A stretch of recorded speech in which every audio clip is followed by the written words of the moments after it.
Thief steals wallet, but after looking inside he hurriedly goes straight to the cops. The nausea clawed at Jake's throat and his heartbeat started to race like an Olympian going for gold. This was the last thing he expected to find in a stranger's wallet. Fair enough, he shouldn't have stolen it, but times were hard. He had bills to pay and debt to write off. Not to mention his mom's ever-increasing hospital bills. This was his only option. But what he found in the wallet seriously made him second-guess his decision. He had no other choice. He had to go to the cops. For Jake Jones, he knew all too well the struggle of adulthood. He spent every working hour earning enough money to pay the rent, buy groceries, and contribute towards his ill mom's hospital bills. But the majority of the time he was barely scraping by. But unfortunately for Jake, things were only going to get worse. It was a mundane Monday morning when Jake was delivered some bad news. He had unfortunately been made redundant as the business he worked for filed for bankruptcy. This news broke Jake's heart into sharp, small pieces. He had rent to pay, debt to write off. What was he going to do now? There's no way he could afford the rent for this month with no job and no savings. It seemed like there was only one option left. And it was something he never thought he'd do. Not in a million years. As he left work for the very last time, he decided to get some dinner from a local cafe. It was cheap enough and he had a voucher he'd been meaning to use for a while. He tucked into his burger and sipped on a beer, trying not to think of the fact he was now broke and unemployed. As he watched the TV in the cafe, something on the screen left him frozen. On the TV there was an FBI warning and manhunt for a man that seemed not that much older than Jake. He was wanted for possession of indecent images and was supposedly armed and dangerous. Jake dismissed this and he paid his bill and left to go home. But not even Jake could have predicted what would happen next. Walking through the park, the streetlights are low and a dark fog covers the park, clinging to the trees and benches. With each step Jake took, his heart quickened at the thought of not being able to pay his rent and his bills. What was he going to do? It's not like he had family members he could ask. He was all alone. Just as he took a deep sigh, he noticed a man walking by himself across the park. Suddenly, a terrible feeling hit the pit of Jake's stomach and he made his way over to the man. He knew what to do.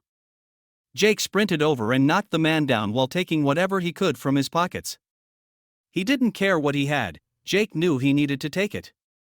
But as the man fell to the floor and shouted out for help, the golden streetlights illuminated the man's face and Jake was left lost for words. It couldn't be, could it? This guy looked just like the man wanted by the FBI on the television. It couldn't be him, could it? Either way, Jake grabbed his wallet and phone and ran away, leaving behind the man on the floor. As Jake sprinted to his apartment, his fist clenched the wallet. But Jake had no idea what he would find in there. Jake arrives back at his apartment and sits down to look at the items he stole. But before he does, he lets out a deep sigh. He wasn't proud of what he just did, far from it. But times were hard and he had no other option. Little did Jake know that not even this wallet could save him from his woes and worries. He opens the wallet and empties its contents onto his bed. He takes a deep breath before rummaging around, trying to see what he can find. He finds cash notes and a few credit cards. But then he stumbled across something that wasn't cash or a credit card. It was something that would leave Jake feeling sick to his stomach. No way, Jake muttered to himself.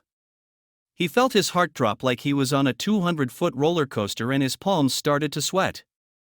Was this a joke? Why did the man have this in his wallet? He felt sick. He had no other option. He had to go straight to the police station. Jake left his apartment and sprinted to the police station. He had no idea what he was going to say and or how he was going to explain how he found this wallet, but surely the cops would understand when they looked inside it. They had to. It was their responsibility to ensure people are safe. After Jake gave his statement to the cops, he felt the weight of the world was lifted off his shoulders. But as he handed over the wallet to the cops, Jake knew he was handing over his freedom, his life for the next few years. But Jake didn't care. He had to make sure the cops saw what was inside the wallet. And just like Jake, The cops were equally as lost for words when they looked inside the wallet. Inside was an identification card, and it revealed that the man Jake had mugged suffers from a mild form of autism called Asperger's. Jake felt racked with guilt as soon as he saw this card. How could he do this to someone so vulnerable? He felt his eyes full up with tears. He knew he had to do the right thing. Asperger's syndrome is a type of autism. It is one of several previously separate subtypes of autism that were folded into the single diagnosis autism spectrum disorder, ASD, with the publication of the DSM-5 diagnostic manual in 2013. Compared with those affected by other forms of ASD, however, those with Asperger's syndrome do not have significant delays or difficulties in language or cognitive development. Asperger's syndrome was generally considered to be on the high-functioning end of the spectrum. Affected children and adults have difficulty with social interactions and exhibit a restricted range of interests and/or repetitive behaviors, according to Autism Speaks. Jake was well aware of the condition.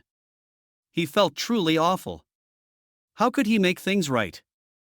A few days after his heartrending discovery, Jake walked into the Warwickshire police station with a heavy heart.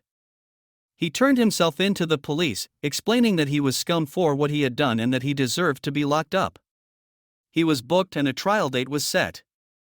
But what would the judge think? Unbeknown to Jake, there was CCTV footage of the incident, which was presented to the court. He watched in horror, reliving the moments that would change his life forever. He watched himself push the man with Asperger's over and snatch his wallet away before running off into the darkness. A lawyer was appointed to him, but the outcome for Jake's actions didn't look good.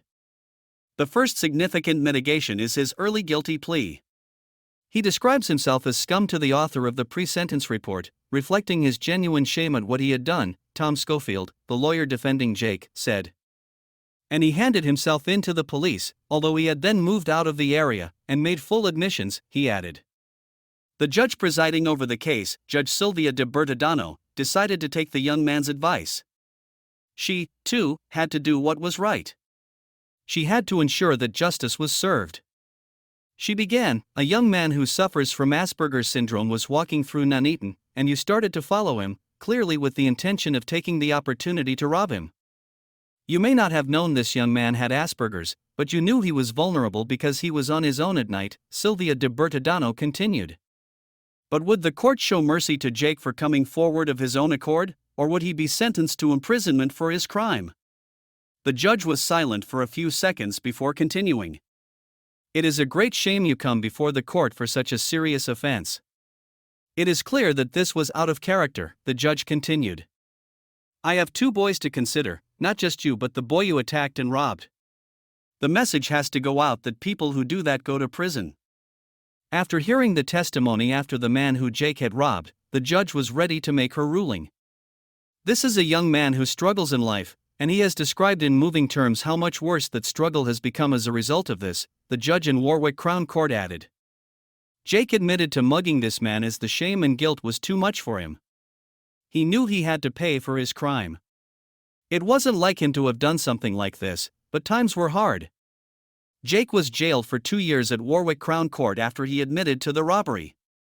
Despite this, the judge applauded Jake's honesty for coming forward. Certainly, Jake's actions have had terrible consequences. His victim may take years to recover from the ordeal that he suffered at his hands, and he said that he fears being mugged on the street again.